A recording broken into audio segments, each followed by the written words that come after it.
to start this data analysis lab today, I wanted to tell you guys about information about t-tests and f-tests. And the example I'll give you has nothing to do with the experiment you performed. So you don't have to copy over this data or this procedure. It's just me explaining to you what these tests are looking at, so that when you are looking at your data, you have an idea of what we're doing. So let's say we're trying to figure out if male and female, okay, I said shoe, okay, shoe sizes. Yeah, if they are statistically different. And in this country, it's kind of difficult to ask that question because men's 12 is different from women's 12, but we're going to pretend that they are the same thing. Okay, so we are going to just assume that a number really means only one size. So that's kind of our first flaw in this experiment, but we'll go with it because sometimes in real life, you just have to make assumptions, and then maybe those assumptions is what you bring up whenever things didn't behave the way you thought. Then you're like, maybe that is why. But let's say that these are hypotheses that we are testing. If male and female shoe sizes are statistically different or not. And notice that this is phrased as just they are statistically different. It's not saying male shoe size is always larger or female shoe size is always larger than male shoe size on average. It's just saying that they are different. So this if you were going to say that one is larger than the other, that would be a slightly different. You'd use slightly different values for some of these tests, but our question is just, are they different or not? And then you have some answer. Maybe you have a hint that in general, men's feet are longer than women's feet. Maybe that's what that's your perception. But if you are doing something scientific, you have to measure. And then when you measure, you have to say, okay, I concluded that on average, men's shoes are larger. And then somebody would ask you, okay, but are you sure? And how sure are you? So this conveys the idea of you have to have some statistics on how much of this difference that I see is because of just some random variation. It's not because of the difference in gender, or how much of the variation that I see is actually because of the gender.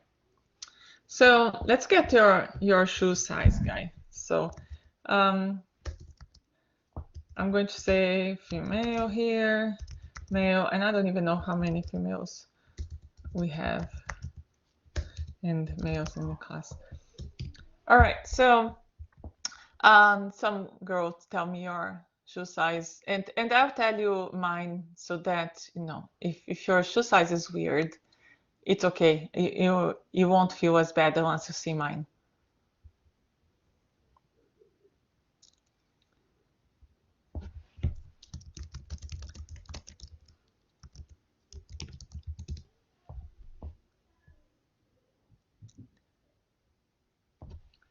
All right, must be good to be you, Laura. 6.5 sounds like a shoe that you can always find in the store. So shall be 7. And let's go back. That's neat. Wow, you girls can all exchange shoes. So let's do more. So there was another 6.5. Let me go back to this. 7.5, and then David is 10.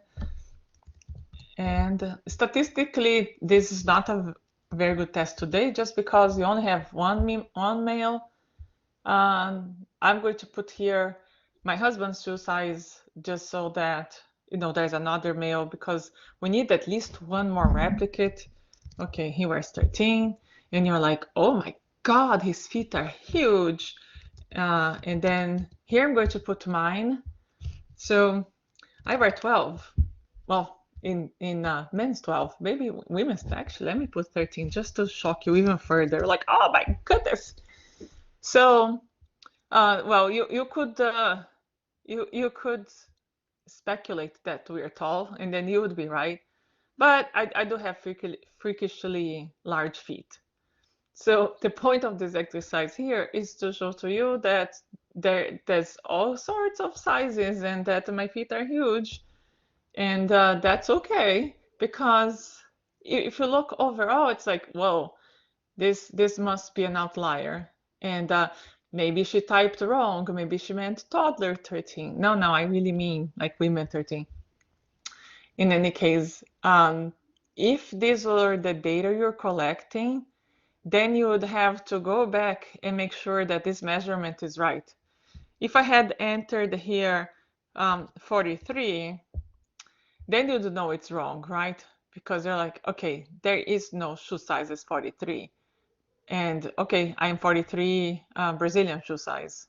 So, okay, then I'm 13. So if some number is completely unreasonable, you'd have to do some curation of your data before you even do this analysis. Because the weird number, if this was a 43, would completely throw your statistics off. So when you are doing your data analysis, you want to take a cursory look on the data and go like, okay, those sound believable. And if it doesn't sound believable, you might actually have to go back and check if the measurement was right, or maybe this was supposed to say male, but it says female. So you go back and recheck. But all right, we checked, these are true. And then what we do is a test that is going to compare the averages of the female shoe size. So it will average these guys with the average of the male shoe sizes. So here's the first piece of information that you want to write down for like the midterm exam, because I'm going to ask you this. Test that compares averages. There are many of them. The one that we are doing for class is called the t-test. Okay, so let me pretend that I will do a t-test, and then I'll show you that I need to actually do another test before I do the t-test. The way I would compare the averages on the t-test is like this. I want my answer to come out on this cell here. So we'll go equal, and this is another thing you want to learn, write down somewhere for the midterm exam, which I ask when you want a spreadsheet, Excel or some other spreadsheet to make calculations for you. What's the first thing you type? And it's an equal. Okay, so the equal tells Excel or a spreadsheet that you want that thing, the spreadsheet, to do something for you. I like to compare it as like a little bell that you ring, like ding, ding, ding, ding, ding, and then Excel's like, oh yes, ma'am, what do you want? And I'll say, okay, I want you to do this thing for me. Right now, I want you to do a t-test for me. So I'll go equal, insert, doesn't like it. So why do you not like it? How about if I don't do the equal first? Sometimes insert, no, it does want that. All right, well, I'm going to take a shortcut here, and then I'll show you how to do the long way on Excel. So I'll go equal. All right, it's some function. That's what I wanted to do. And there's a drop-down menu here. And what I want is something called the t-test. So, how does it not understand? Okay, so when I do the t-test, I just do t.test, and now it's expecting, I don't know if you can see, there's like a little bracket on the bottom. It's expecting some values. So it's saying, okay, you want me to do a t-test, which is to compare averages. Which averages would you like me to compare? And I wanted to compare the average of the female shoe size with the male shoe size. So the first two pieces of information, they're called arguments in a function, are the female shoe sizes and the male shoe sizes. First problem I find here is that I can't just go like this and say, okay, these are all the females, because I didn't sort these. So pause here. I'm going to hit escape because I'm actually not ready to do that test. I need to come here. Actually, I'm going to go from here. And I want to group all the females together and all the males together. The way I do that is I mark not only the males and females, but I also mark this one. So let me do it the wrong way so that you can see why I don't do that.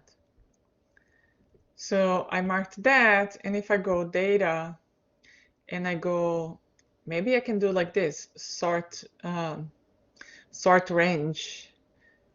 And then see, it sorted stuff, and it's like, oh, my gender ended up down here. That's not what I wanted. So I'm going to do Command Z or Control Z to undo.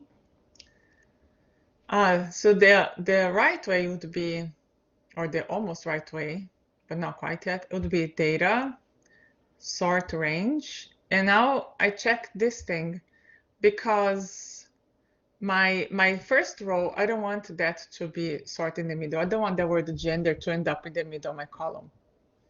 And then it says, do you want to sort by gender? Yes. And I go sort. But you see now some male ended up with size 13 and some other female, although it did exist. But if you see, these guys got sorted and these guys didn't. And if these were grades, you sorted people alphabetically, but the grades got shuffled because they didn't get sorted with that. So that's not what you want. Let me undo that. Okay, now the right way of doing this. You mark the whole table that you want to sort. And now you go data, sort range. Okay, my data has the header, like that gender, shoe size. I don't want that to get sorted. I want it to stay on top. So I mark that. And I go sort, and now it's sorted. All right, so here, let's do, now that I have my females all grouped and my males all grouped, let's do the t-test down here. So I'm going to go see if we can do insert function from here. Insert function, and you do this when you don't know what to type. So you want to go all, or we're doing statistical. So I can go here, statistical. And the thing I want, it's a t-test. Look how many statistics you could be running. But I mean, they all have their own reason to exist. Okay, there you go. That's the one we're doing. So let's do, you click on that, t-test. And now it's asking for the first argument, which is the shoe size of all the females, which is these guys. Okay, so it's saying data from C2 to C6. That's what the column means. The second piece of information, okay, it's saying, okay, you want to compare female against what? Then I want to compare against these ones. And if I hit enter now, which I will just to show to you, it's probably not going to work. It says there is some error.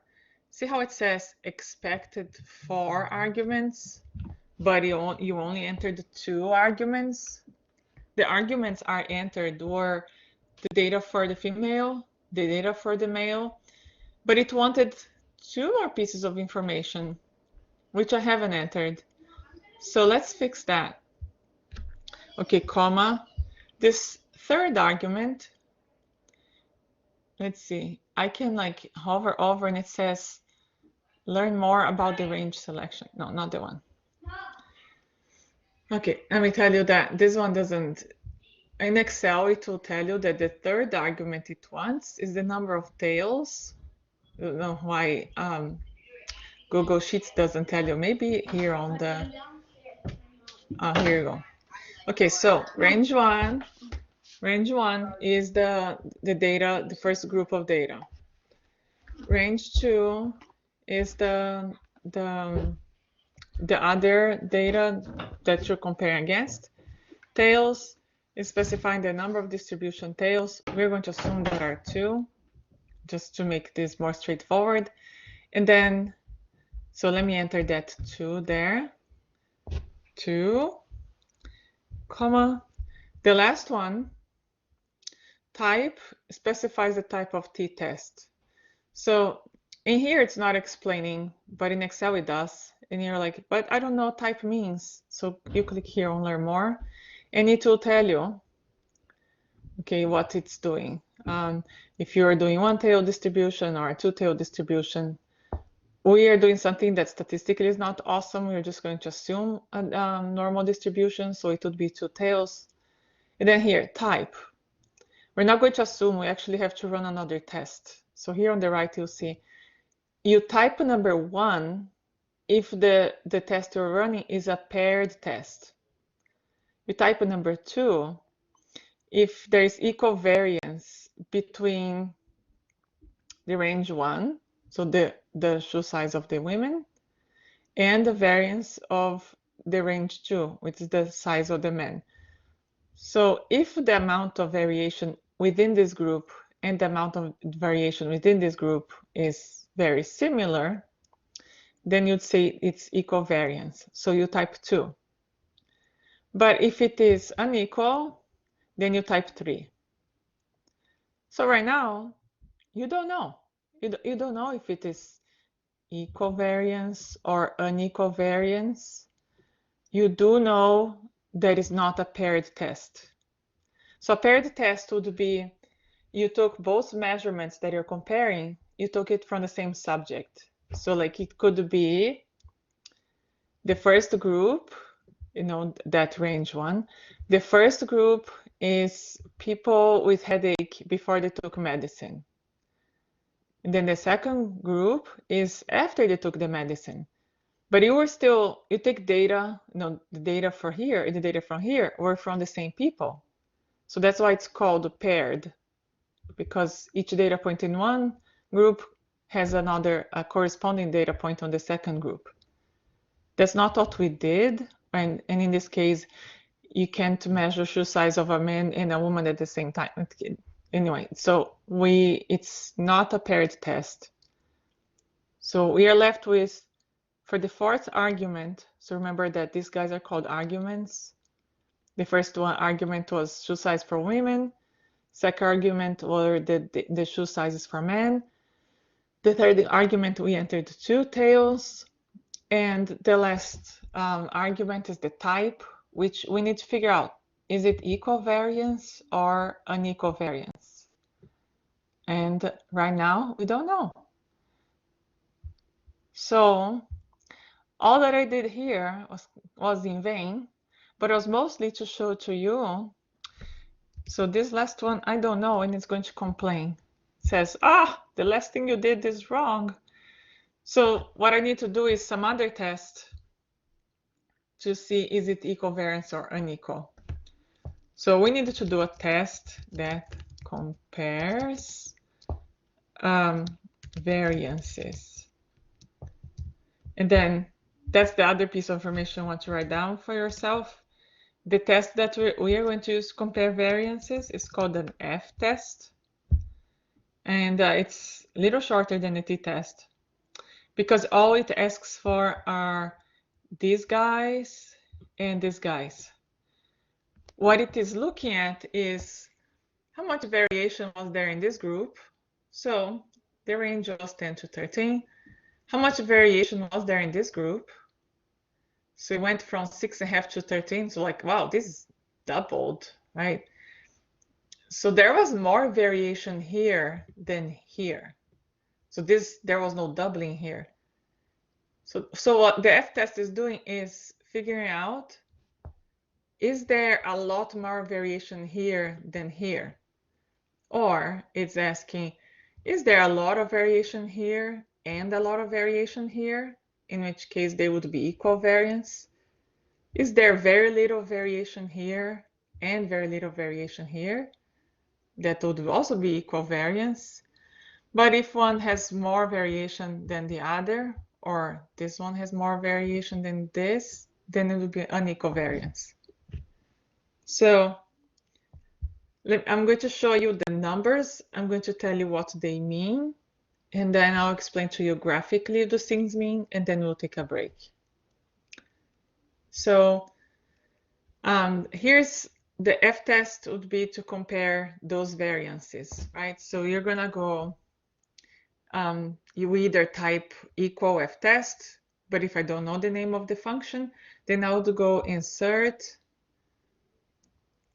no, insert function, why is that?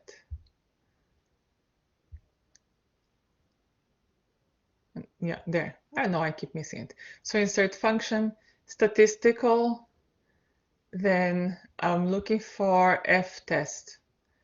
And the reason why I would go this route is in the beginning when I don't know, because sometimes there is a dot, sometimes there isn't a dot, and it depends on which version of Google Spreadsheet, or Google Spreadsheet is all the current version, but Excel, if there's a dot or not. In any case, then I'll just click that. And now, look, I'm going to show you what the F-test asks. So on the F-test, it says enter 2 arguments, range 1, so all the data for the shoe for women, and the range 2, the data for the shoe for men. That's all you are doing. So let's do that. Here are the women one. So I'm just clicking and then dragging while clicking and letting go. And then comma, and I enter the second argument. I could type that too. I could have typed C2 to C6, but it's easier to just drag and drop. And then I hit enter. And it's like, okay, 0.97. What does that mean? So this thing here, this number is called a p-value. Okay, and let's see. It's, maybe you learned in statistics already, or maybe some other class. Let's see if you've learned, who knows anything about p-value? Maybe you heard of it, and maybe you heard but you don't remember. But it's kind of like a big deal, even though some people are now, there's a movement in science to stay away from it. But I don't know if it's ever going to go away, because we're so ingrained in believing on the p-value. So let me see, I'm just going to go to the chat to see if anybody has anything to say about the p-value.